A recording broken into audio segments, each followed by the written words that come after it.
නමස්කාර වේවා බුදුරුවනට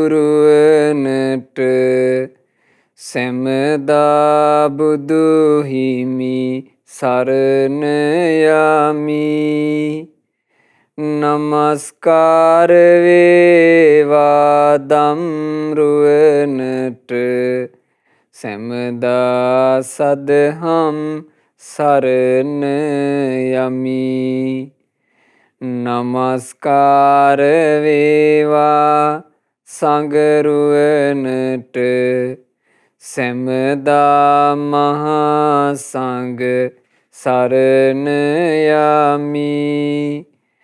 නමස්කාර වේවා තුනුරුවනට සැමදා තිසරණ සරණ යමි.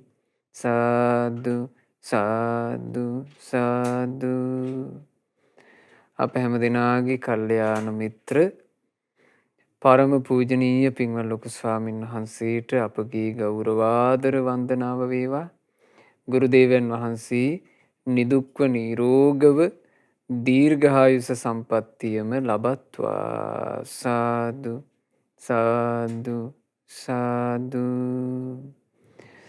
සදහවත් වාසනාවන්ත පින්වතුනි, ගොහෝ ගිහි උපාසක උපාසිකාවන් අපිත් එක්ක කතා බහ කරනකොට කියන දෙයක්, අපේ ජීවිත හරි කාර්යබහුලයි, කරදර ගොඩයි. මේ කරදර මැද්දේ අපි කොහොමද ධර්මයේ හැසිරෙන්නේ?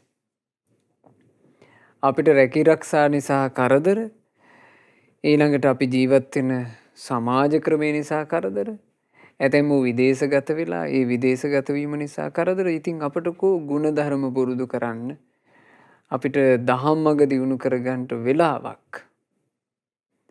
අපිට මේවා මගහැරෙන්නේ අපේ කාර්යබහුලත්වය නිසා. ඕන ඔහොම කියනවා. අපිට කරදර. අපිට කරදර කියලා කියන එක ගිහි ජීවිතයක් ඇතුලේ සාමාන්‍යයෙන් එක්කෙනෙකුට විතරක් පෞද්ගලික එකක් නෙමෙයි. ගිහි ජීවිතයක් ගත කරනකොට ඒ ගිහි ජීවිතය තුළ පැවිද්දෙකුට තරම් විවේකයක් පහසුවක් නෑ තමයි. හැබැයි එහෙම වුණත් ගිහි ශ්‍රාවක කෙනාත් කරදර මැද්දේ පුරුදු කළ යුතු වතක් තියෙනවා. ඒ කරදර මැද්දේ වුණත් පුරුදු කළ යුතු ඒ වත අනිවාර්යෙන් පුරුදු කළ හැකියි. බුදුරජාණන් වහන්සේ ඒ වත පැනෙව්වේ පුරුදු කළ හැකි නිසාමයි. ඉතින් අද ධර්මයෙන් මා කියා දෙන්න කල්පනා කළේ කරදර මැද්දේ ගෙවන ගිහි ජීවිතේ පුරුදු කළ යුතු සහ පුරුදු කළ හැකි ගිහි වත ගැන. ඉතින් හොඳට සවන් යුග යොමාගෙන ඇසිය යුතු ධර්මයක් අද ඔබට මේ සිහිපත් කරන්නේ. පින්වතුනි, මේ ධර්මයේ ඔබ කොහොමද මතක තියාගත යුත්තේ? මේක ගිහිවත කියලා මතක තියාගන්නවට වඩා හොඳයි අපි කළ යුතු දේ කියලා මතක තියාගන්න. ගිහි උපාසක උපාසිකාවෝ විදිහට අපි කළ යුතුම දේ කියලා හොඳට මේ ධර්මය මතක තියාගන්න. අද දේශනාව වෙනුවෙන් දායකත්ව දරනු ලබන්නේ පෙබරවාරි මාසේ 23 වෙනි දිනට උපන්දිනය සමරන පින්වත් අජන්තා ජයසේකර ආදරණීය මෑණියන්ට සෙත් ප්‍රාර්ථනා කරන අදහසින් දියණියන් දෙදෙනා සහ බෑණනුවන් විසින් මෑණියන්ට මේ සියලුම පින් අනුමෝදන් වෙලා නිදුක් නිරෝග සුව සැලසේවා, දීර්ඝායුෂ සැලසේවා, කලන මිතුරු ඇසුරේ මෑණියන්ට කරදර බාධා දුරු වී සුවසේ ධර්මයේ හැසිරෙන්නටත් ධර්ම අවබෝධ කරගන්නටත් මේ ධර්ම දාණය හේතු වේවා කියන අදහසින් අද උතුම් ධර්ම දාණය සිදු වෙන්නේ. පින්වතුනි, තිලෝගුරු අපගේ භාග්‍යවත් බුදුරජාණන් වහන්සේ මේ ලෝකයට පහළ වෙලා ප්‍රඥාව උපදවන සද්ධර්මයේ දේශනා කළා. ප්‍රඥාව උපදවන ඒ උතුම් සද්ධර්මය යම් වාසනාවන්ත කෙනෙක් අහනකොට එයා මේ ජීවිතය ගැන තේරුම් ගන්න ඕන. ජීවිතය ගැන වටහා ගන්න ඕන. ජීවිතය ගැන යම් තේරුමක් වැටහීමක් ඇති කර ගැනීම පිණිස බුදුරජාණන් වහන්සේගේ ශාසනයේ පවතින යුගයකට වඩා හොඳ යුගයක් මේ ලෝකෙ වෙන නැහැ. බුදු කෙනෙක්ගේ ශාසනය පවතින කාලේ තමයි ජීවිතය ගැන තේරුම් ගන්නට හොඳම කාලේ. ඒ තමයි මේ කාලේ. එහෙම ජීවිතය ගැන තේරුම් ගන්නට අදක්ෂ වුණොත් ඒ ගිහි කෙනා හරියට කළු කපුටෙක් වගේ. ඒ කළු කපුටා කියලා කිව්වේ බුදුරජාණන් වහන්සේ වදාළ උපමාවක්. භාග්‍යතුන් වහන්සේ දේශනා කළා ජීවිතේ කළු කපුටෙක් වගේ නම් කරගන්න එපා කියලා. මොකද්ද පින්වතුනි කළු කපුටාගේ කතාව? හිමාලයේ චද්දන්ත කියන විල් තීරේ මහා සද්දන්ත දල 6ක් තියෙන හස්තියෝ වාසය කරනවා. දල 6ක් තියෙන හින්දා තමයි උන්ට කියන්නේ චද්දන්ත. දල 6ක් තිබෙන ඇත්තු. මේ චද්දන්ත හස්තීන් විල් තෙරේ වාසය කරනකොට අකල් වර්ෂාය දැහැලුණා. අකල් වැස්සකට මේ චද්දන්ත හස්තියෙක් ලෙඩ වුණා. ලෙඩ වෙච්ච හස්තියා මිය ගියා. ඒ චද්දන්ත හස්තිය මිය පරලෝ ගියාට පස්සේ සිද්ධ වෙන එකක් තමයි ඒ හස්තියාගේ මෘත ශරීරයේ ඇදලා දානවා අනිත් හස්තියෝ අර චද්දන්ත විලට. චද්දන්ත විලට දැම්මට පස්සේ මේ විලේ මේ මෘත ශරීරයේ පාවී ඇවිල්ලා ගංගානන් නදියට වැටුණා.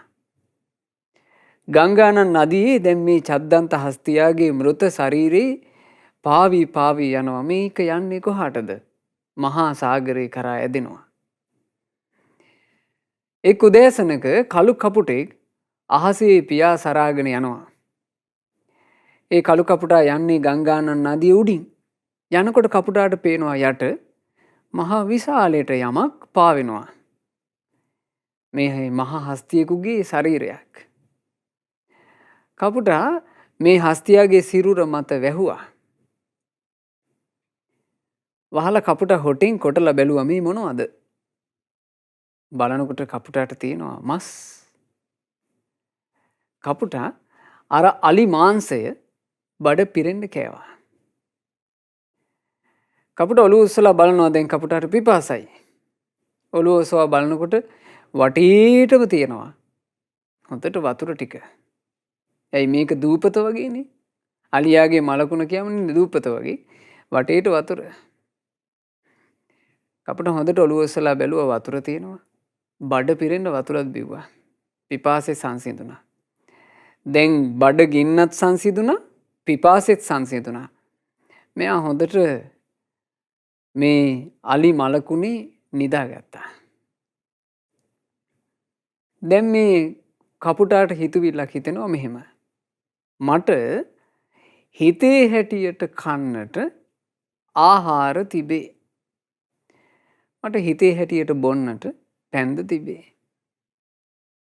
මට ලගින්නට හොඳ භූමියක්ද තිබේ. මේ ඔක්කොම මට තිබේ නම් ආයේ මොකට මේ අත්තටු රිදෙනකන් ඉගිල්ලෙනවද? මං ඕන් නොහේ මේකෙම ඉන්නවා. කපුට එහෙම හිටියා. කපුටට දැන් වෙන මුකුත් වැඩක් නැහැ. ඌට හිතෙන්නේ මේ මලකුණ තමයි මගේ රැකවරණේ. මේ අලි මලකුණ මටයි අයිති. මම මේකේ රැකවරණේ ආරක්ෂා වෙනවා කියලා හිතාගෙන මේ කපුටා ඉන්නේ කොයි වගේ තැනකද? එක මොහොතක්වත් නොනැවති මහා සාගරයට ඇදෙන මලකුණක්. හැම තිස්සෙම කුණුවීම උරුම කරගෙන තියෙන මලකුණක්. උඩින් මේ කපුටා විතරක් läගගෙන හිටියාට යටින් මාළු කෑලි කඩ මේ මලකුණ කනවා. මේ මලකුණ කියන්නේ ස්ථිරසාර එකක් නෙමෙයි. ස්ථිරසාර නොවන මලකුණක් තමන්ගේ රැකවරණයයි කියලා කපුටා අල්ලගත්තා. කපුටට ඊට එහා එකක් හිතාගන්න තරම් ඥානයක් තිබ්බේ නැහැ. කපුටා මේ මලකුණේ වහලා ඉද්දීම මේ මෘත ශරීරය ගහගෙන යනවා. මහා සාගර මැදයට. මහා සාගරේ මැද දැන් මේ කපුටා. කපුටා දවසක් තමන් ඉන්න ඒ මලකුණේ අර හැම කොටසට කොටලා බැලුවා. කොටලා බලද්දි වෙනදා නම් හැම විනිවිද ගියාට පස්සේ මස් තියෙනවා. දැන් මස් නැහැ. දැන් හම් පොත්ත විතරයි. ඔක්කොම මස් ඉවර වෙලා. කපුටට තේරුණා දැන් නම් වැඩේ වැරදුනා කියලා. තේරුණාට පස්සේ මේ කපුට වටපිට බැලුවා කියනවා. අනේ වටපිට බලද්දී එක යායට වතුර විතරයි ගොඩබිමක් පේන්නේ. කපුට උඩට ඉගිල්ලුණා. උඩට ඉගිල්ලෙනකොට මේ කපුටා ඉහළ අහසේ ඉඳලා බලනවා ලං වෙන්න පුළුවන් මානයක ගොඩබිමක් නැහැ. අන්තිම කපුටා කල්පනා කළා මං වෙනසුණා. දැන් මට බඩගින්නේ මැරෙන්න වෙනවා. දැන් මං ඉන්නේ මහා සාගරයේ මැද. කමක් නැහැ. මෙච්චර කල් මං රැකුනේ යම් තැනකද මං ඒ මලකුණේම ආයෙම läගිනවා. එහෙම හිතාගෙන කපුටා පහළ බලනකොට මුහුදේ දිය රැලි විසින් ඌ හිටපු අර මලකුණේ පොත්තත් ඈතට අරගෙන ගිහිල්ලා. කපුටට ඒකට ලං වෙන්නවත් හැකියාවක් නැහැ. අවසානයේ කපුටා පුළුවන් තරම් වෙලා උඩ පියාසරමින් හිටියා. අත්තටු දෙක රිදිලා එහෙම ඇදගෙන වැටුණා. මහා සයුරේ මත්ස්‍යයෝ ඒ කපුටාව ගොදුරු කරගත්තා. බුදුරජාණන් වහන්සේ දේශනා කළා මේ ජීවිතය කියන එක ඔය කළු කපුටා උරුම කරගත්ත තැනට අරගෙන යන්න එපා. මේ ජීවිතේ ගත කරනකොට පින්වතුනි අපි ගොඩාක් වෙලාවට ජීවිතේට අහු වෙනවා කපුටා මලකුණට අහු වුණා වගේ. මේ ජීවිතය ගැන අපිට අමතක වෙනවා අපි කවුරුත් වයෝවෘද්ධ වෙන අය කියලා. අපිට අමතක වෙනවා වයෝවෘද්ධ වෙවි කුණු වෙවි යන ශරීරයක් අපිට තියෙන්නේ කියලා. ලෙඩ දුක් කුරුම කරගත් එකක් මේක කියලා අමතක වෙනවා. මේක ඇදී ඇදී තියෙන්නේ මරණය කරාය කියන එක අපිට අමතක වෙනවා. එසේ අමතක වෙන අපි මේ ලෝකේ ඉගෙන ගන්න තියෙන නානා විෂය ධාරා අතරේ අතරමං වෙනවා. මේ ලෝකේ කරන එක එක කටයුතු අතරේ අපි අතරමං වෙනවා. කාර්ය බහුලයි කිය අතරමං වෙනවා. ගුණධර්ම පුරන්න කෝ වෙලාවක් කිය අතරමං වෙනවා. අපිට කටයුතු වැඩි කටයුතු තිබුණා නම් අපි මේවා කරනවා කිය අතරමං වෙනවා. හරියට අර මලකුණ උඩ වසලා මලකුණට රැවටිච්ච කපුටා වගේ. අවසාන මොහොතේ Tamanට තනියම තමන්ගේ ජීවිතයට මුහුණ දෙන්න සිද්ධ වෙනකොට තමන් මරුමුඛයේ පිළිසරණක් නැති කෙනෙක් වුණොත් තමන් ඉගෙන ගත්ත විෂයන් වැඩක් නැහැ. තමන් දරූ උපාධි වැඩක් නැහැ.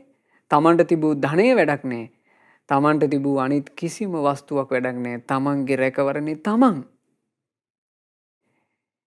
ඒ රැකවරණේ හැබැයි කල් ඇතුව හදාගත යුතු එක.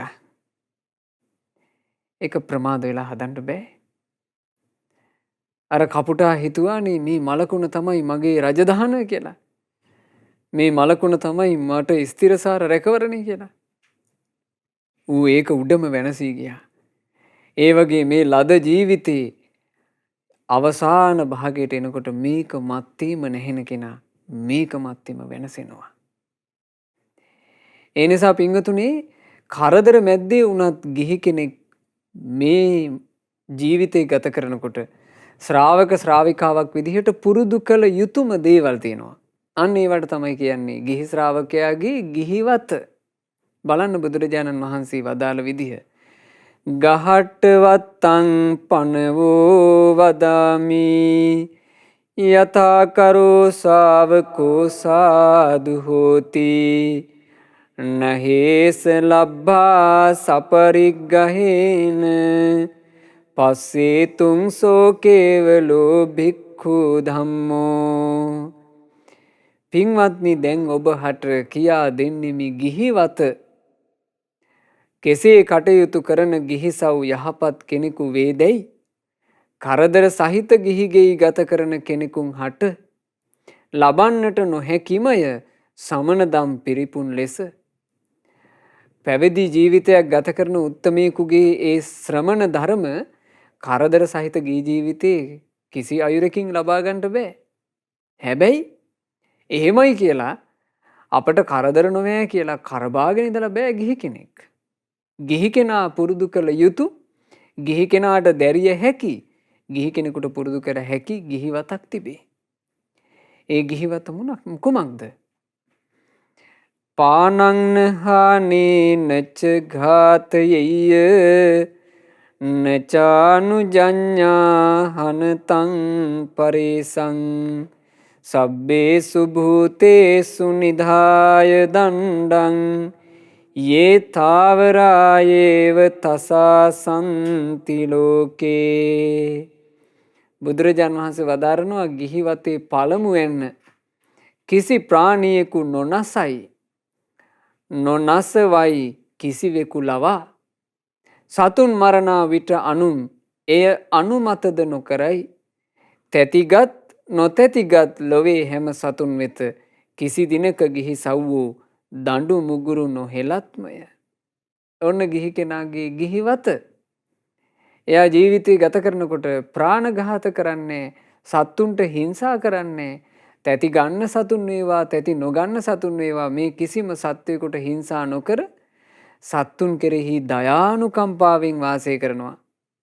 සබ්බේසු භූතේසු නිධාය දණ්ඩං කියලා කිව්වේ හැම සත්වයන් කෙරෙහි දඬු ගැනීම, මුගුරු ගැනීම අතහරිනවා. අත්හැරලා සත්වයෝ කෙරෙහි මෙත් සිතින් වාසය කරනවා. මෛත්‍රී සිතම, දයානුකම්පා සිතම පවත්වනවා. කිසිම අයුරකින් ඒ කෙනා සතුන් ඝාතනය කිරීමකට, සතුන් හිංසා කිරීමකට යෙදෙන්නේ නැහැ. මේක ගිහිවත.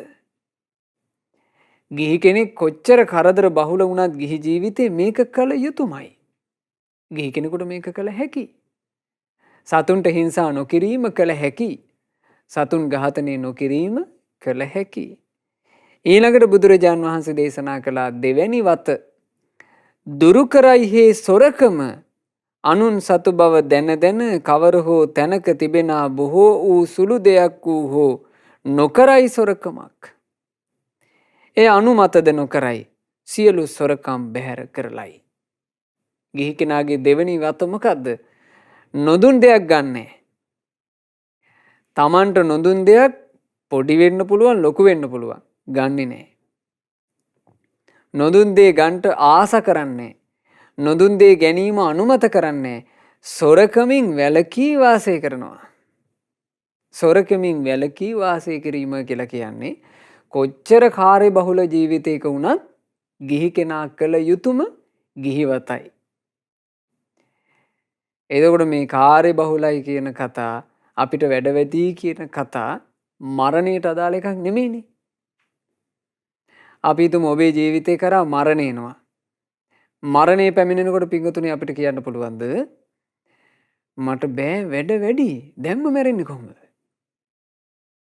තව කරන්න කටයුතු තියෙනවා. තව මේ රස්සාවේ කොච්චර පියවර ටිකක් තියෙනවද? මේවා ඉවර වෙලා මැරෙන්න. අපිට කියන්න පුළුවන්ද මරණය එනකොට මට මේ විදේශගතව ඉඳගෙන කරන්න වැඩ තියෙනවා.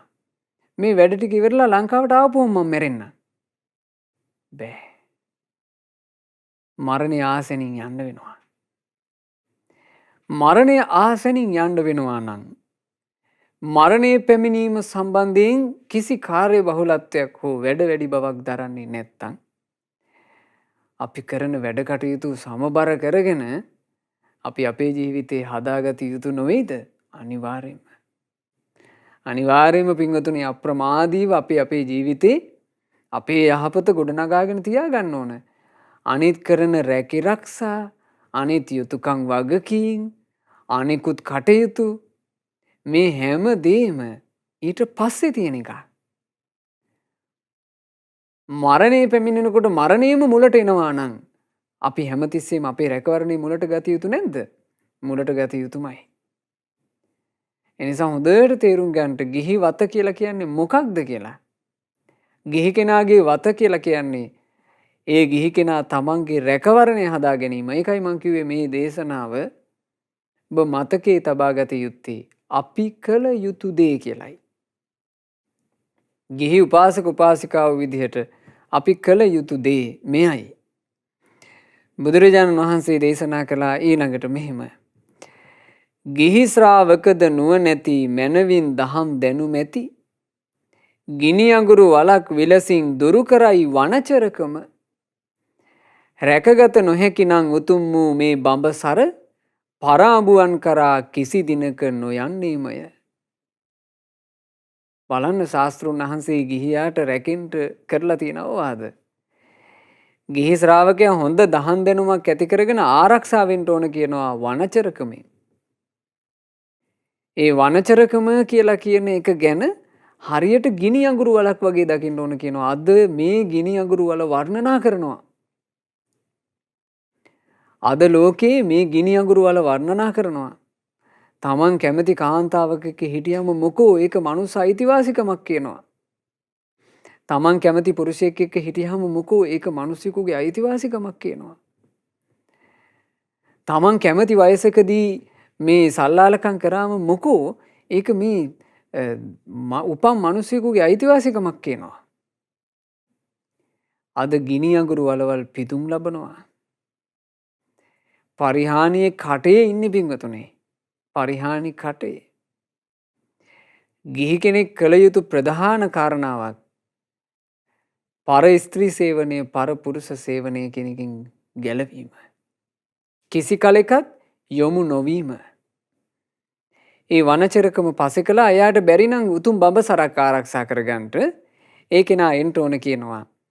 සකේන දාරේනච තුට්ඨෝ ස්වකීය භාර්යාවගෙන් පමණක් සතුටු වීම. ස්වකීය ස්වාමි පුරුෂයාගෙන් පමණක් සතුටු වීම. වෙන ස්ත්‍රී පුරුෂයෝ කරා නොයෑම. මේකත් ගිහියාගේ වතයි. ඊළඟට බුදුරජාන් වහන්සේ වදාළ 4 වෙනි වත සභාවක් මැද හෝ පිරිසක් අතරදී හෝ තනි වූ කෙනෙකු හට හෝ නොකියන්නේමය බොරු බස්. නොකියවයි බොරු වෙන කෙනෙකු ලවා හෝ බොරුව අනුමත නොකරයි සියලු බොරු හේ දුරලයි. බොරු කියන්නේ. අනෙක් අයව රවටන්නේ. සභාවක් මැද වෙන්න පුළුවන්, තනියම වෙන්න පුළුවන්. බොරුව පසෙ කළා, බොරු කීම පිළිකුල් කරලා, බොරු කීම අප්‍රිය කරලා වාසය කරනවා. මේක ගිහියාගේ වතයි. මේ වත කියන්නේ කළ යුතු සහ කළ හැකි. ඇයි මම මේක නිතර නිතර ඔබට සිහිපත් කරන්නේ? බොහෝ දෙනෙක් මේ වගේ කාරණා ගැන හිතන්නේ ඕවා ඉතින් අපට අමාරුයි. එක්කෝ මේ කාලේ ඕවා අමාරුයි. බුදුරජාන් වහන්සේගේ ධර්මය කියලා කියන්නේ කාලයකට අයිති එකක් නෙමෙයි, අකාලිකයි. අකාලික වූ ඒ ශ්‍රී සද්ධර්මයේ ගිහි කෙනාට අදාළ වත හැම කල්හි කළ හැකි. කළ හැකි ගිහි වත ගිහියා විසින් කළ යුතුමයි. ඊළඟට බුදුරජාන් වහන්සේ වදාලා ගිහි ගෙදර වසනා ශ්‍රාවක මත්පැන් නොබොයි කිසි විට බුදු සමිඳුගේ සදහන් කැමැතිව රුචිව ඒ අය උමතු බව ඇති කරන මත් පැනද හඳුනාගෙන නොදෙයි බොන්නට කිසිම කෙනෙකුට බීම අනුමත නොකරයි. එයා 5 වෙනි වත විදිහට පුරනවා. කිසිම ආකාරයකින් මත්පැන් බොන්නෙත් නැහැ. මත්පැන් වලට රුචිත් නැහැ.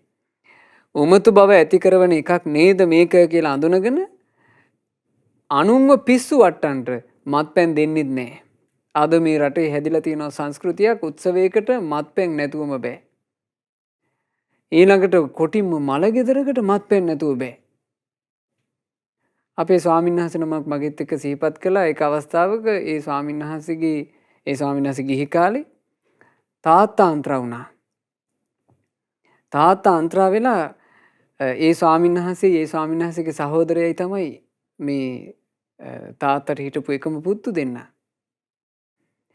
මේ පුතු දෙන්න ළඟට ඇවිල්ලා ඥාතියෝ කියනවා පුතේ මේ මෙච්චරක් සල්ලි මුදලක් අපිට ගත්තනම් හොඳයි. මොකද අර වල කපන අය මේ බොණ්ඩ ඉල්ලනවා. බොණ්ඩ දුන්නේ නැත්තම් වල කපන්නේ නැල්ලු. එතකොට මේ ස්වාමීන් වහන්සේට හදවතේ ඇතිවිච්ච සංවේගය කොච්චරද කියන්නේ. මල්ලිට කියලා කියනවා මල්ලි අපේ තාත්තගේ වල කපන්න වෙන කවුරුත් ඕනේ නැහැ. එක එකාට බොණ්ඩ දීලා වලවල් කපන්න ඕනේ. අපි දෙන්න ගිහින් කපමු.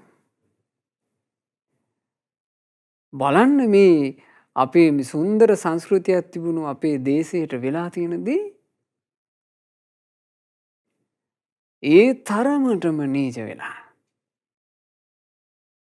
මත්පැන් මත්ද්‍රව්‍ය කියන එක උත්සවයකට නැතුවම බැරි එකක් වෙලා.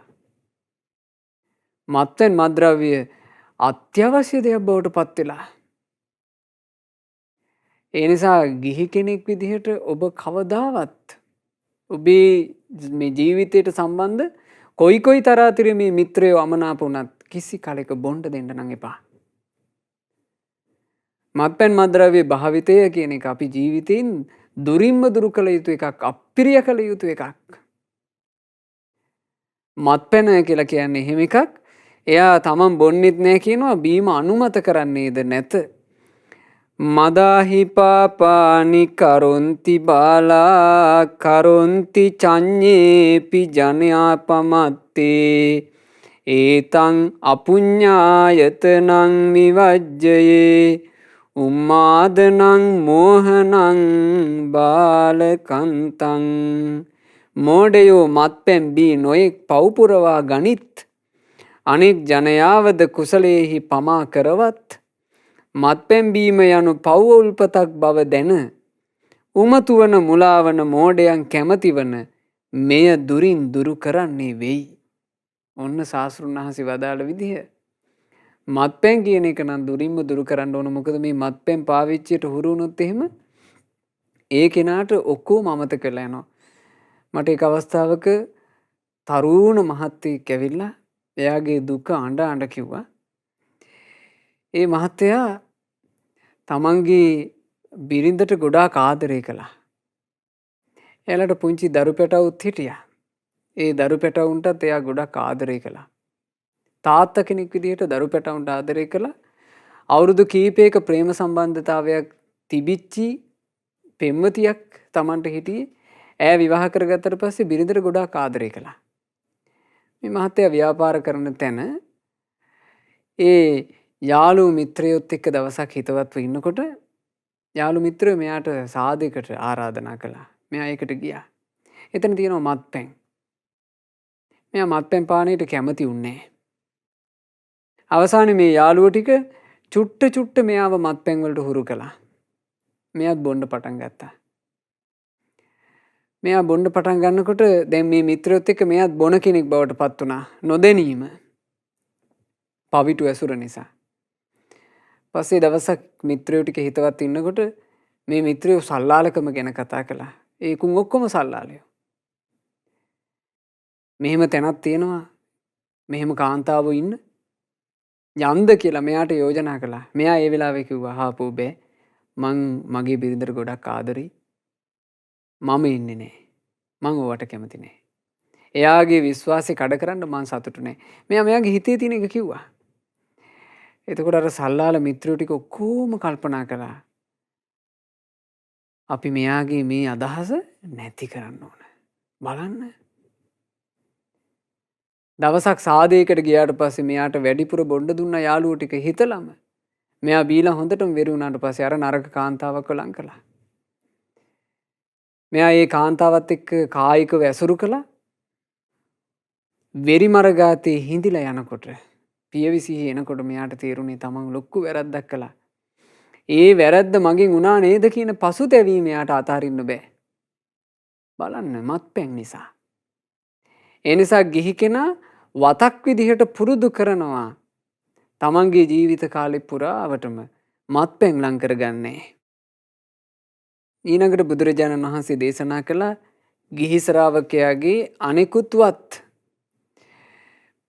පරපනද නොනසන, සොරකම් කිසිත් නොකරන, බොරු බස්ද නොකියන, කිසි මත්පැනක් නොම බොන, මෛතුනයෙන්ද වැළකී සුරකින උතුම් බඹසර, විකල් බොජුනද හේ රෑට අනුභව නොකරන. දැන් මේ කියන්නේ පිංගුතුනේ අෂ්ටාංග උපෝසත සීලය ගැන. ප්‍රාණඝාතයෙන් වළකිනවා, සොරකමින් වළකිනවා, බොරුවෙන් වළකිනවා, මත්පැන් වලින් වළකිනවා. ඊළඟට මෛතුනේ සම්පූර්ණයෙන්ම අත්හැරලා එයා බඹසර ජීවිතයක් ගත කරනවා.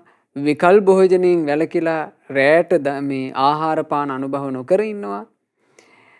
ඊළඟට වදාලා මල් වලින් නොසැරසෙන, සුවඳ විලවුන් නොදරන. එයා එදාට සැරසිලි කටයුතු ඔක්කොම බැහැර කරලා දානවා. කැප සයනයක හෝ බිම පැඳුරේ හෝ සැතපෙන. උච්චාසයන මහා සයන අත්හැරලා කැප පැදුරක එහෙම නැත්තම් බිම එහෙම නැත්තම් ඔය මිටි ආසනයක සැතපෙනවා. අංග 8කින් යුතු උපෝසතයයි කියති මේදය. මේකට කියනවා මේ අංග 8ට උපෝසත කියලා. දුකෙන් එතරට වැඩි බුදු සමිඳුන්‍ය ඔබ හට මේ සිල් කියා දෙන්නේ. බුද්ධේන දුක්ඛන්ත ගුණාපකාසිතං. මේ සීලය කවුද කියලා දුන්නේ? පංච සීලය ගැන කියලා දුන්නේ ලෞතුරා බුදුරජාණන් වහන්සේ. අෂ්ටාංග උපෝසත සීලය ගැන කියා දුන්නේ දුකෙන් එතරට වැඩි ලෞතුරා බුදුරජාණන් වහන්සේ. ඔව් පැහැදුණු සිතින් යුතුවම මේ උපෝසතය සුරකිව්. පුන් පොහෝ දවසටද අමාවක හා තුදුස්වක දවසටද අංග 8කින් යුතු මේ පොහෝවත දැනගෙන සුරකිව් මනා ලෙසමය. ගිහි කෙනාගේ ගිහි වතේ තියෙනවා පොහෝවත කියලා විශේෂ වතක්. ඒ පොහෝවත කියලා කියන්නේ 6 වෙනි වත. දැන් මෙතන මං වත් 6ක් කියලා දුන්නා. පළවෙනි එක තමයි ප්‍රාණඝාත නොකිරීම නොකරවීම ගිහියාගේ වතයි. සොරකම නොකිරීම නොකරවීම සොරකම අනුමත නොකිරීම ගිහියාගේ දෙවනි වතයි. ඊළඟට මේ වනචරකම් පසේ කළා උතුම් බඹසරක් සුරකින නොවේකි ගිහි කෙනා පර අඹුණන් කරා පර පුරුෂයන් කරා නොයා වැරදි කාමසේවනයේ වැළකී වාසය කරනවා. මෙය ගිහි ශ්‍රාවකයාගේ 3 වෙනි වතයි. ගිහි කෙනා කිසි කලෙක බොරු කියන්නේ නැහැ. මේ 4 වෙනි වතයි. මත්පැන් මත්ද්‍රව්‍ය මෝඩයන්ගේ දෙයක් බව දැනගෙන ගිහි ශ්‍රාවකයා මත්පැන් වලින් වළකිනවා. මේ 5 වෙනි වතයි. 6 වෙනි වතට මොකද්ද කියන්නේ? ඒකට කියන්නේ පොහෝ වත. පොහෝ වත කියලා කියන්නේ අමාවක පොහොයට, පුර අටවක පොහොයට, අව අටවක පොහොයට සහ පුර 15වක පොහොයට කියන මේ 4 පොහොයට අර උතුම් සිල්පද 8 සමාදන් වෙලා සුරකිනවා. ඉතින් බුදුරජාණන් වහන්සේ හරි ලස්සනට වදාලා මෙලෙස රැක උපෝසත නැගිට පසුදින උදෑසන පහන් සිතකින් යුතුවම අනුමෝදන්ව හැමදින මනානුව නැති ගිහිසව් සංඝ පිරිස වෙත සපැමින තමාහට හැකි පරිද්දෙන් දන්පැන් වළඳවන්නේ. සංඝයාට දන්පැන් පූජා කරනවා. තමන් උතුම් පංචශීලයේ සුරකිමින් 4 පොයට උපෝසත අෂ්ටාංග සීලයේ සුරකිමින් ඊට පස්සේ මොකද කරන්නේ? දන්පැන් පූජා කරනවා සංගරුවනට. ගිහියාගේ 7 වෙනි වත. ගිහියාගේ 7 වෙනි වත තමයි සංගරුවනට දානේ පූජා කිරීම. සංඝයාට අපෝපස්ථාන කිරීම, පාරිචර්යානුත්තරීය වූ සංගරුවන පිදීම.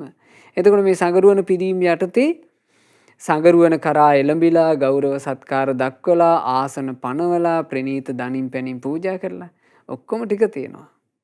ඒකත් ගිහි ශ්‍රාවකෙක් කළ යුතු සහ කළ හැකි ගිහිවතයි. ඊළඟට බුදුරජාණන් වහන්සේ වදාළා මෙහෙම. ධම්මේන මාතා පිතරෝ භරෙය්‍ය පයෝජයේ ධම්මිකං සෝ අනිජ්ජං ඒතං ගිහි වත්තයන් අප්පමත්තු සයං පභේනාම උපේති දේවේ දෙහෙමින් යුතුව සුරකී තම දිමාපියන් දෙහෙමින් කරයිහේ කරන හැම වෙලහෙලදාම් හේ පුරුදු කරයි නිති මේ කියා දුන් ගිහිවත යන්නේය මරණින් මතු ස්වයං ප්‍රභානම් දෙව්ලොව. බුදුරජාණන් වහන්සේ වදාලා යම් කෙනෙක් ඕන ඔය කියපු විදිහට තමන්ගේ ගිහිවත පුරුදු කරනවා නම් ඒ ගිහිවත පුරුදු කරන තැනැත්තා මරණින් මත්තේ යනවා කිව්වා ස්වයං ප්‍රභා කියන දෙව්ලොවට. ඒ ගිහිවතේ තියෙන කොටසක් බලන්න. ධම්මේන මාතා පිතරෝ භරෙය්‍ය. අම්මා තාත්තා දෙන්නාව දැහැමින් සුරකිනවා. අම්මා තාත්තා දෙන්නාට දෙහිමි ආරක්ෂා සපයනවා. මව්පියන්ට උපස්ථාන කරනවා. ඒක ගිහි කෙනෙකුගේ ගිහි වතක්. දැන් ඔබ හිතන්න පින්වතුනි, අපි අද ගිහි ශ්‍රාවකයෙකුගේ ජීවිතේ රැකවරණය පිණිස පුරුදු කළ යුතු ගිහිවත ඉගෙන ගත්තා. මේවා අපිට අහන්න ලැබුණේ කොහොමද? අපිට කල්යාණ මිත්‍රයෝ මුණ ගැසුණු නිසා. කල්යාණ මිත්‍රයන්ගේ ආශ්‍රයෙන් තමයි අපිට මේ දහම් පද අහන්න ලැබුණේ. කල්යාණ මිත්‍රයන්ගෙන් දහම් පද අහන්න නම් අපි නිරුපද්‍රිතව ලොකු මහත් වෙන්න ඕන. අපි නිරුපද්‍රිතව ලොකු මහත් උනේ කොහොමද? අපි මේ හරියට පෝෂණය වෙච්ච නිසා. අපි හරියට පෝෂණය උනේ කොහොමද? අපි පෝෂණය කළේ කවුද? අපේ ආදරණීය අම්මා තාත්තාත්. ඒ අම්මා තාත්තා දෙන්න අපිව පෝෂණය නොකළා නම්, ඒ අම්මා තාත්තා දෙන්න මේ මනුස්ස ලෝකෙට එනකොට අපිට එන්න නොදුන්නා නම්, අද මේ අහන මොකුත් අපට නැහැ. කිසිවක්ම නැහැ. එහෙනම් මේ මොහොතේ පවා මව්පියන්ට ණය ගැති නැද්ද? ණය ගැති. ඇතැම් පින්වතුන්ලා ඉන්න පුළුවන් විදේශගත වෙලා, විදේශගතව රැකී ආරක්ෂා කරගෙන බොහෝ ධනෙ උපයන පින්වතුන්. එහෙ සමහරලාට හොඳට රස්සා කරනවා. රැකියාවක් කරනකොට, තමන් ලස්සනට ජීවත් වෙනකොට තමන්ට මතක් වෙන්න ඕන, මං අද මෙතන ඉන්නේ කාගේ උදව්ව නිසාද? ඒ උදව්ව සිහි කරනකොට හැමතිස්සෙම මතක් වෙන්න ඕන මුල තමයි අම්මා තාත්තා. තමන් කොයි තරම් ඉහළකට ගියත් තමන්ට හැමතිස්සෙම මුල මතක තියෙන්න ඕන. මුල තමයි අම්මා තාත්තා. අම්මා තාත්තා දෙන්න නොහිටින්ට කිසිවක්ම නැහැ. ඒ දෙන්නාගේ වරම නැත්තම් අපි මේ මනුස්ස ලෝකේ නැහැ. ඒ නිසා දෙමාපියෝ ගැන දරුවෙක් නිතර සිහි කරමින් අම්මා තාත්තා දෙන්නව පුදන්න ඕන. අම්මා තාත්තා දෙන්නව රකින්න ඕන.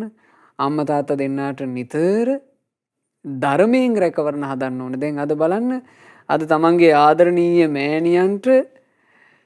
මෑණියන්ගේ ජන්මදිනය නිමිති කරගෙන ඒ දරුවන් කල්පනා කළා මෑණියන් උදෙසා ධර්ම දානමය පිනකොට සියලු දානයන් පරදවන අග්‍ර ධර්ම දානමය පිනින් මේ මෑණියන්ට සෙත් පතන්න ඕනා කියලා.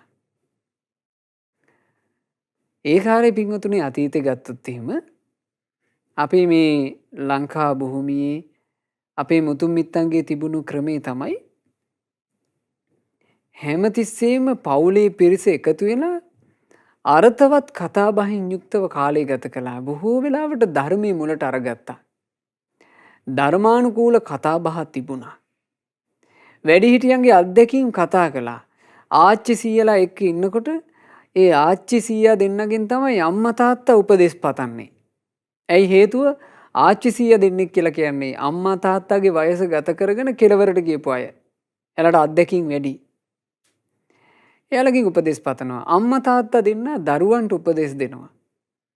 මෙහෙම වැඩිහිටියා පුදමින්, වැඩිහිටියාට ගරු සත්කාර දක්වමින්, වැඩිහිටියා යටතේ රැකවරණයක් අපිට අතීතේ තිබුණා. දැන් මේ වෙනකොට ගොඩාක් වෙලාවට ඒවා බැහැර වෙලා ගිහින්, ඒවා බැහැර වෙලා යාම හේතු කරගෙන හටගත්ත අරුබුද බොහෝමයි.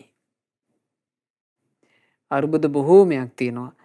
ඒ නිසා තමන්ගේ ජීවිතේ ගත කරනකොට තමන් තේරුම් ගන්න ඕනේ ජීවිතේ උරුමය මොකක්ද කියලා. පින්වතුනි, අපි කොයි කවුරුත් මේ මනුස්ස ලෝකෙට ආවේ තනි කෙනෙක් විදිහට. අපි තනි කෙනෙක් විදිහට ඇවිල්ලා මේ මනුස්ස ලෝකයේදී හදාගත්ත නොයෙක් සම්බන්ධතා තමයි තියෙන්නේ. තනිවම අපි ඇවිල්ලා තනිවම ජීවිතයට මුහුණ දීලා අවසානයේ යම් දවසක තනිවම යන්න ඕන. ඒ තනිවම යන ගමනට අපිට රැකවරණයක් පිණිස පවතින්නේ අපි පුරුදු කරගත්ත ගුණයක්මයි. වෙන මොකුත්ම නැහැ. දෙන්න කිසිවක් නැත්තේ නෑ. අපි මේ ලෝකයේ අතින් අල්ලන කිසිම දෙයක් අපිට අරන් යන්න බෑ. අපි මේ ලෝකේ ලබන නම්බුනාම කිසිවක් අපේ ජීවිතෙත් එක්ක එකතු වෙලා ඉන්නේ. අපි යාළු මිත්‍රයෝ වශයෙන් සහසම්බන්ධතා හදාගන්න කිසිවෙක් අපිත් එක්ක අපේ ගමනට එකතු වෙන්නේ නැහැ. අපට රැකවරණය පිණිස තියෙන්නේ අපි පෞද්ගලිකව ඇති කරගත්ත යම් ගුණධර්ම තියෙනවා නම් ඒ ගුණධර්මමයි. ඒ නිසා ජීවිතේ මොන දේ අහිමි වුණත් ගුණධර්ම වලට නම් අහිමි වෙන්න දෙන්න එපා. යහපත් කොට සුරකින්න ගුණධර්ම පින්වතුනේ ආදරයෙන් ගෞරවයෙන් හස්තසාර මාණික්කේ රකින්නවා වගේ රැකගන්න. අම්මා තාත්තට කරන උවටන කියන එක හස්තසාර මාණික්කයක් වගේ රකින්න. අම්මා තාත්තට ගරු සත්කාර දැක්වීම කියන එක හස්තසාර මාණික්කයක් වගේ රකින්න. තෙරුවන් සරණේ සමාදන් වීම කියන එක හස්තසාර මාණික්කයක් වගේ රකින්න. පන්සිල් පද ටික හස්තසාර මාණික්කයක් වගේ රකින්න. හතර පෝයට සිල් සමාදන් වෙනවා කියන එක අඩුම තරමේ ප්‍රධාන පෝයට පුරපසළොස්වක පෝයටවත් සිල් සමාදන් වෙනවා කියන එක හස්තසාර මාණික්කයක් වගේ රකින්න පිංගුතුනේ. හතර පෝයටම සිල් ගැනීම ගැන පසකින් තියලා අපි ගත්මුත් මේ ප්‍රධාන පෝය අවුරුද්දකටම ප්‍රධාන පෝය ඉන්නේ 12යි. අවුරුද්දක් පුරා කෙනෙක් සිල්පද ආරක්ෂා කළත් අවුරුද්දේ හැම පෝයකටම සිල්පද ආරක්ෂා කළත් එයා අවුරුද්දටම උපෝසත සිල් අරගෙන තියෙන්නේ දවස් 12යි. අවුරුද්දේ තියෙනවා දින 365ක්. 365න් අදි සීලයට වෙන් කරලා තියෙන්නේ දවස් 12යි. බලන්න කොතනද ඉන්නේ කෙනා කියලා. ඒ නිසා හතර පෝයට සිල් ගන්න උත්සුක විය යුතුමයි. මේක කරන්න බැරි එකක් නෙමෙයි. කරන්න බැරි නම් ලෞතර භාග්‍යවත් බුදුරජාණන් වහන්සේ ගිහි ශ්‍රාවකයාට ගිහි වතක් විදිහට මේක පනවන්නේ. ඒ නිසා ගිහි වත පුරුදු කරගන්න ඕන. ගිහි වත පුරුදු කරන කෙනා ඊළඟට යා ධාර්මිකව වෙලහෙන දාන් කරනවා. තමන්ගේ හිත තමන්ට චෝදනා නොකරන විදිහට වෙලහෙන දාන් කරනවා. දැහැමින්. එහෙම දැහැමින් වෙලහෙන දාන් කරන කෙනා මේන්න මේ විදිහට ඒතන් ගිහි වත්තයන් අපමත්තු අප්‍රමාදීව මේ ගිහිවත පුරුදු කරනකොට අප්‍රමාදීව ගිහිවත පුරුදු කරන කෙනා සයම් පබේ නාම උපේති දේවේ. ස්වයං ප්‍රභා කියන දෙව්ලොව යනවා. ස්වයං ප්‍රභා කියලා කියන්නේ කවර දෙව්ලොවකටද? නිම්මාන රති කියන දෙව්ලොව. ස්වයං ප්‍රභා කියන්නේ නිම්මාන රතියටම කියන තවත් නම. ඒ කෙනාට නිම්මාන රති දෙව්ලොව යන්න පුළුවන්. නිම්මාන රති දෙව්ලොව කියලා කියන්නේ දැන් මේ විදිහට ජීවිතේ ගත කරපු විසාකා මහෝපසිකාව නිම්මාන රති දෙව්ලොවෙනි ගියේ. සුනිම්මිත කියන මහා දිව්‍ය රාජයාගේ මේ දිව්‍ය රාජයාගේ දිව්‍ය අප්සරාවිය විදිහට මහේෂිකාව විදිහට උපන්නා. බලන්න මේ විදිහටම තමයි මේ විසාකා උපාසිකාවාදිය ඒ උපාසිකාවෝ තමන්ගේ ගුණපූර්ණිය සිද්ධ කළේ. ගිහිවතින් බැහැර වුණේ. ඒ නිසා මේ ගිහිවත කියන එක හොඳට මතක තියාගන්න. මම කොහොමද ගිහිවත මතක තියාගන්න කිව්වේ ඔබට? අපි පුරුදු කළ යුතු දේ කියන අදහසින්. අපි පුරුදු කළ යුතු දේ. මේ දේවල් පුරුදු කරන්න නම් අපේ හිත ඇතුලේ හට ගන්න ඕන පින්වතුනේ අප්‍රමාදය. මේවා මම ඉක්මනට කරගන්න ඕන කියන අදහස. ඒ ඉක්මනට කරගන්න ඕන කියන අදහස අපේ හිතට අපි දෙන්නේ කොහොමද? ඒක දෙන්න තියෙන්නේ මරණ සතියේ. මරණය ගැන සිහි කිරීමෙන්. මරණය ගැන සිහි කරනවා නම් අපි නිතර අපේ හිතට මරණය ගැන සිහි කරනකොට අපි අනායාසයෙන්ම ඉක්මන් වීම කියන එක වෙනවා. ඒක සිදුවීමක් වුණානේ. අපේ ධර්මාශෝක අධිරාජයා රාජ්‍ය පාලනය කරන කාලේ ධර්මාශෝක අධිරාජයාගේ හිත සම්බුද්ධ ශාසනය කෙරෙහි පහන් වුණා නිග්‍රෝධ සාමණේරයන් වහන්සේ නිසා. ඊට පස්සේ ධර්මාශෝක අධිරාජයා තමන්ගේ මාලිගාවේ එක දවසකට 60,000ක් මහා සංගරුවනට දම් පූජා කරන්න පටන් ගත්තා. දිනපතා 60,000ක් මහා සංඝයා වැඩම කරනවා ධර්මාශෝක අධිරාජයාගේ පාටලිපුත්‍රයේ තිබුණු රාජධානියට. මාලිගාවට වැඩම කරලා 60,000ක් සංඝයා දන් වළඳනවා කියලා කියන්නේ ඒක හිතා ගන්න බෑ. ඇත්තෙම දැන් පින්වතුන්ලා සමහරවට දැකලා ඇති මහමෙවුනාවේ මහා සංඝ දානය. සියලු ස්වාමීන් වහන්සේලා එකතු වෙලා සාංඝික දානය කරන හැටි ඇතැම් පින්වතුන්ලා දැකලා ඇති. ඒ සංඝ දානයේදී ස්වාමීන් වහන්සේලා 709 809ක් වගේ එකතු වෙන්නේ. ඒ 700 800 9 එකතු වුණාමත් කොච්චර සුන්දරද? කොච්චර ලස්සනයිද? ඔබ හිතන්නේ 60000ක් කිව්වහම 60000ක් මහා සංගරුවනට දන් දුන්නා. දිනපතා මේ දානේ දෙනකොට ඒ රාජ්‍යයේ හිටපු යුව රජුරගේ නම තිස්ස යුව රජුරන්ට මේක හරි ගියේ නෑ. යුව රජුරෝ හිතුවා අපේ මේ මහරජුරෝ මේ භික්ෂූන්ට රැවටිලා නිකන් භික්ෂූන්ට කණ්ඩ දෙනවා. අපේ හැදුනා. දවසක් මේ තිස්ස කියන යුව රජුරෝ මුවදඩේම යනවා. මුවදඩේම යනකොට දැක්කා මේ මුවෝ තනකොළ කාලා තනකොළ වලින් මත් වෙලා සෙල්ලම් කර කර ඉන්නවා. යුව රජුරෝ හිතනවා මේ මුවන්ට කෑම බීම හොයන්ට කියලා ලොකු මහන්සියක් වෙන්න දෙයක් නැහැ. මොකද කැලේ තනකොළ තියෙනවා. මුන්ට කැලේ වතුර ටිකක් තියෙනවා. මුන් නිකන් කන්නේ නිකන් බොන්නේ. නිකන් කාලා නිකන් බීලා මේකුන් තමන්ගේ ඇත්ත ස්වභාවය ප්‍රකට කරන නිසා හොඳට නටලා පැනලා ඉන්නවා. මේ භික්ෂූන් සම්පූර්ණ කරන්නේ බොරුව. භික්ෂූන්ට නිකන් කණ්ඩ ලැබෙනවා නිකන් බොණ්ඩ ලැබෙනවා. හරිනම් මේ මෝ නටනවා වගේ නට ඉන්න ඕන. එහෙම හිතලා ඕක ධර්මාශෝක අධිරාජයාගේ අතින් ගිහින් කිව්වා. දේවයිනි ඔබතුමා රැවටිලා ඉන්නේ මේ භික්ෂූන්ට. මේ භික්ෂූන් ඔබතුමාව රවට්ටගෙන ඉන්නේ. ධර්මාශෝක අධිරාජයා කියලා කියන්නේ හරි ඥානවන්තයි. කිපුණු බවක් පෙන්නවා. කේන්ති ගියා කියලා පෙන්නවා. පෙන්නලා කිව්වා උපරාජය තමුන් රාජවංශික නිසා තමුන්ට දෙන දණ්ඩනය ලිහිල් වෙනවා. හැබැයි තමුන්ට ලැබෙන දණ්ඩනය මරණ දඬුවමයි. මරණ දඬුවම දෙන්න කලින් දින 7ක් නුඹට රාජශ්‍රිය ලැබෙනවා. සියලු රාජභෝජන, රාජකීය නැටුම් ගැයුම් සියලු රාජ්‍ය උරුමය ඔබට ලැබෙනවා. මේ සිංහාසනේ ඔබ වාඩි වෙන්න. මං අදින් දවස් 7ක් ගියපු තැනයි මේ රාජ සිංහාසනේ වාඩි වෙන්නේ කියලා ඔන්න ධර්මාශෝක අධිරාජයා රාජකීය සිංහාසනෙන් බැහැලා ගියා. දැන් මේ කිව්වේ කවුද? ධර්මාශෝක වෙන්න පෙර චණ්ඩාශෝක කියලා ප්‍රසිද්ධ වෙලා හිටපු ඉතා කුරිරු ගතිගුණ ඇති රජෙක් කිව්වේ. යුවරාජ තිස්සට මේ වචනේ ඇහිච්ච ගමන්ම කකුල් පණ නැතුව ගියා.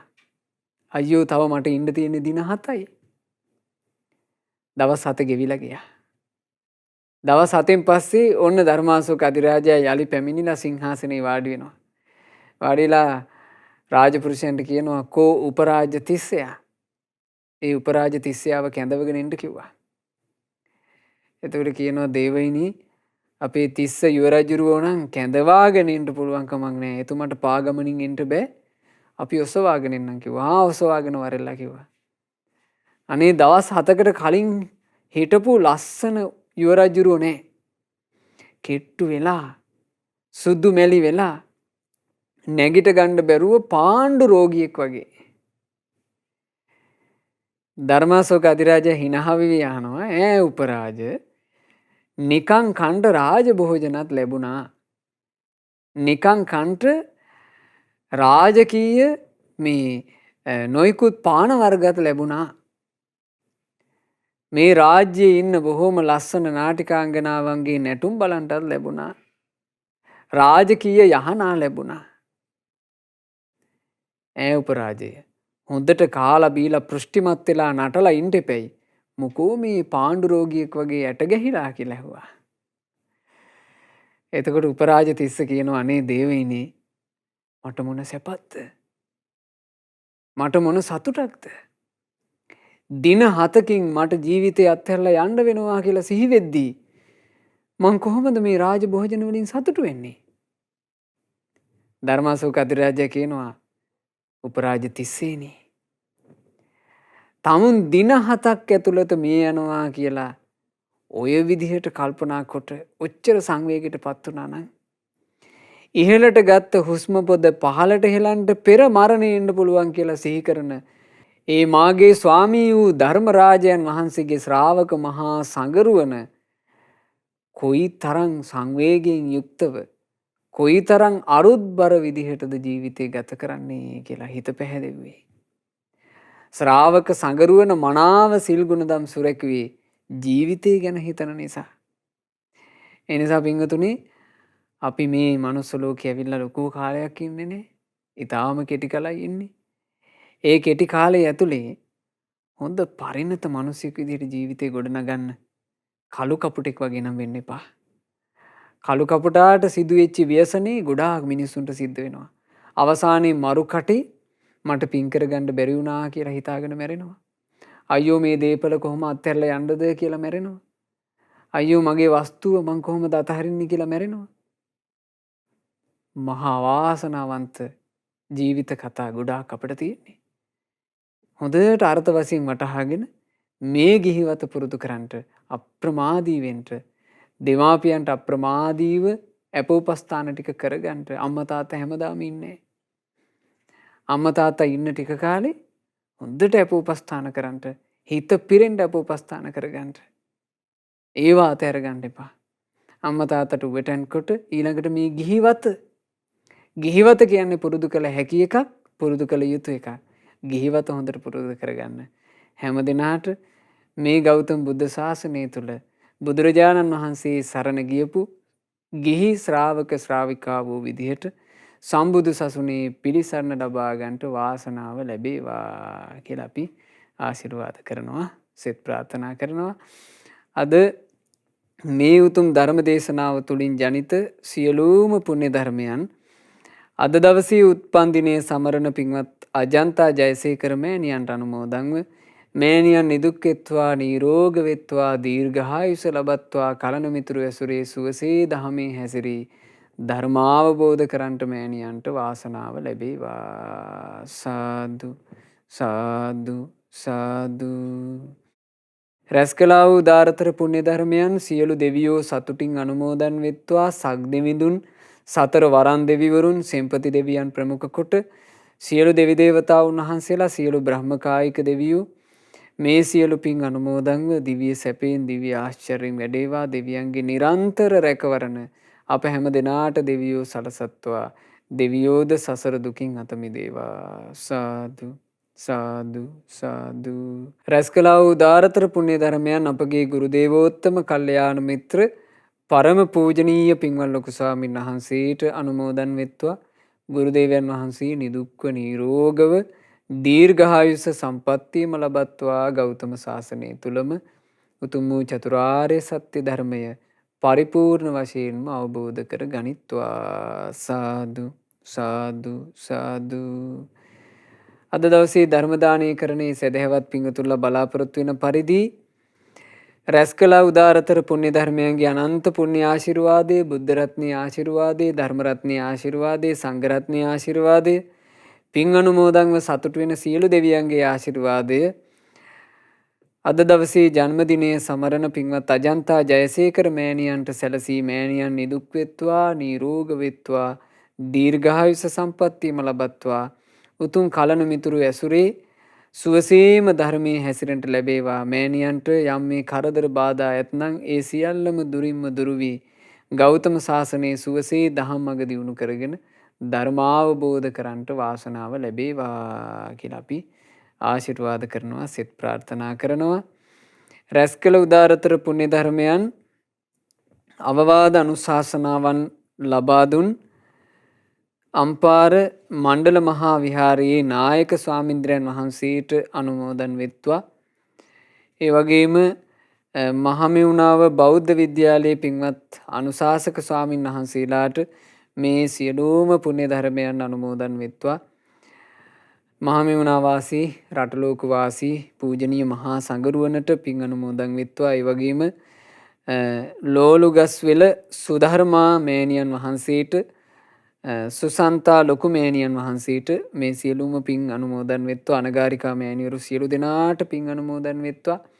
පැවිදි අපේක්ෂාවෙන් සිටින ඒ උපාසක උපාසිකාවන්ටත් පින් අනුමෝදන් වෙලා ගෞතම සාසනය තුල ධර්මාවබෝධ කරන්ට වාසනාව ලැබේවා. සාදු සාදු සාදු.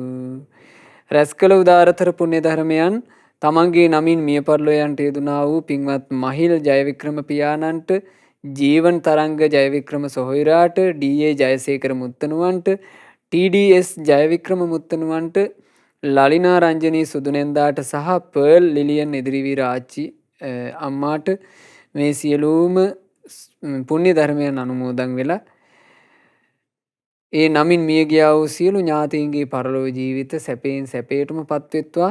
අනන්ත සසර පටන් මිය පරලොව ගොස් පින් බලාපොරොත්තු වෙන සියලු ඥාති සමූහයා පිනෙන් සැපවත්ව ඉක්මන් භවයකදීම සසර දුකින් අත මිදේවා කියන ප්‍රාර්ථනාවෙන් පින් අනුමෝදනා සිදු කරන්න. සුජීවත්ව සිටින පින්වත් ආරී ජයසේකර මිත්තනියට, මාස 8ක් වයස ඇති යේලි ආරණ්‍යා සිඟිති දියණියට මේ සියලු පුණ්‍ය ධර්මයන්ගේ ආශිර්වාද සැලසේවා. අවුරුදු 4ක් වයස ඇති තිශාක්‍ය සස්විදු චූටි පුතාට මේ සියලු පුණ්‍ය ධර්මයන්ගේ ආශිර්වාද සැලසේවා. මාර්තු මාසේ 24 වන දින උපන්දිනයේ සමරන කෞෂාමලී ජයසේකර චූටි පුංචීටත්, ජයවික්‍රම පවුලේ සියලු දෙනාටත්, ජයසේකර පවුලේ සියලු දෙනාටත්, සමරකෝන් පවුලේ සියලු දෙනාටත් මේ සියලුම පුණ්‍ය ධර්මයෝ එකලෙසම අනුමෝදන් වෙලා සියලු දෙනාට නිදුක් නිරෝගී සුව ශාන්තිය දීර්ඝායුෂ සම්පන්නිය සැලසේවා. ඒ වගේම මහමෙවුනාව බෞද්ධ විද්‍යාලයේ විදුහල්පතිතුමා ඇතුළු ගුරු මණ්ඩලයට, ඒ දරු දැරියන් සෑම සියලු දෙනාට මේ සියලුම පුණ්‍ය ධර්මයෝ අනුමෝදන් වෙත්වා.